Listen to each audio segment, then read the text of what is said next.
Makeup করার সময় যেভাবে আমরা প্রত্যেকটা স্টেপস ফলো করি ঠিক তেমনই মেকআপ রিমুভ করার সময়ও কিন্তু আমাদের প্রপারভাবে করা উচিত, আদারওয়াইজ আমাদের স্কিনের জন্য সেটা ক্ষতিকর হতে পারে। সো আমি এখানে একটা কিভাবে মেকআপ আমি রিমুভ করি সেটা আমি আজকে তোমাদের সাথে শেয়ার করছি।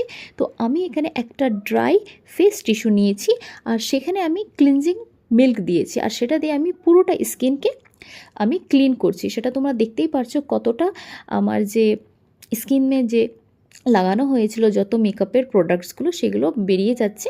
তারপরে আমি আবার ওটাকে অন্য সাইডে চেঞ্জ করে আমি আরেকবার করে আমি ক্লিনজিং মিল্ক দিয়ে সেটা ফেসকে খুব ভালোভাবে ক্লিন করে নিচ্ছি। তো তোমরা দেখতেই পাচ্ছ।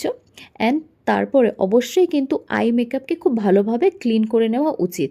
সো আমি এখানে একদম সাইডে একটু খুবই এই জায়গাটা করার সময় খুব কেয়ারফুলি করবে যখন তোমরা আইজের মেকআপটা তোমরা যখন তুলবে। তো এই দেখতে পাচ্ছ সবই ক্লিন হয়ে গেছে। অ্যান্ড দেন আমি একটা বাউলের মধ্যে একটা জল নিয়ে আমি আলাদা আর একটা ড্রাই টিস্যু নিয়েছি, ফেস টিস্যু, আর সেটা দিয়ে আমি আবার ক্লিন করে নিচ্ছি। সো এখানে দেখো আমার প্রপারভাবে আমার মেকআপটা রিমুভ হয়ে গেছে। মেকআপ রিমুভের কিন্তু অনেক রকমের পদ্ধতি আছে, সেখানে আমি এক রকমের একটা তোমাদের সাথে শেয়ার করলাম।